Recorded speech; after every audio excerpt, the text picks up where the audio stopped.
সরকার পরিবর্তনের পর গোটা বাংলা জুড়ে যেভাবে সাধারণ গরিব খেটে খাওয়া মানুষের ঘর ভাঙা হচ্ছে বুলডোজার দিয়ে, হকারদের উপর বিশেষ করে যেভাবে আক্রমণ নেমেছে তারই প্রতিবাদে দেখতে পাচ্ছেন এই মুহূর্তে বিশাল নাগরিক মিছিল যাদবপুর কলেজ থেকে শুরু হয়েছে। দেখতে পাচ্ছেন একেবারে নাগরিক মিছিল, বিশাল মিছিল কিন্তু এগিয়ে যাচ্ছে। সেই চিত্র আপনাদের সামনে একেবারে সরাসরি দেখতে পাচ্ছেন প্রচুর মানুষের সমাগম। আজকে সেই চিত্র আপনাদের সামনে সরাসরি তুলে ধরছি। প্রচুর নাগরিক সমাজ কিন্তু আজকে বেরিয়েছে।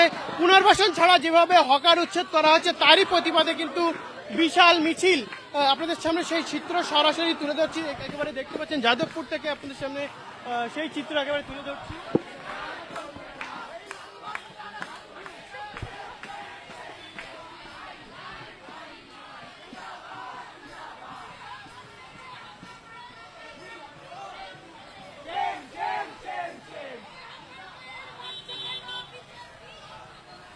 জবাব চাই, জবাব দাও।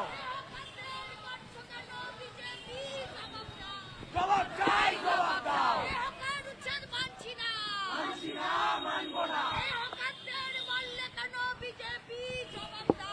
কি বলবেন গোটা বাংলা জুড়ে যেভাবে হকার উচ্ছেদ হচ্ছে, কি বলবেন?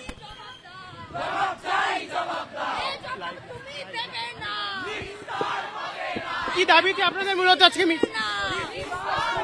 যেভাবে গোটা রাজ্য জুড়ে শাসকের বুলডোজার খেটে খাওয়া মানুষের জীবন জীবিকাকে ধ্বংস করছে, আক্রমণ করছে, তার প্রতিবাদে আমরা ছাত্র সমাজ, নাগরিক সমাজ তারা আজকে মিছিলে নেমেছি যে খেটে খাওয়া মানুষের জীবনের উপরে আক্রমণ করা যাবে না, এটাই আমাদের দাবি আর কি। এবং এর প্রতিবাদে আমরা আজকে মিছিলে নেমেছি। একেবারে বিশাল মিছিল এগিয়ে যাচ্ছে আপনার সামনে সেই চিত্র আপনাদের সামনে তুলে যাচ্ছি। সরাসরি এসএসটিভি লাইভ সম্প্রচার আমি মেহেদী হাসান আপনাদের সামনে একেবারে যাদবপুর থেকে তুলে ধরছি।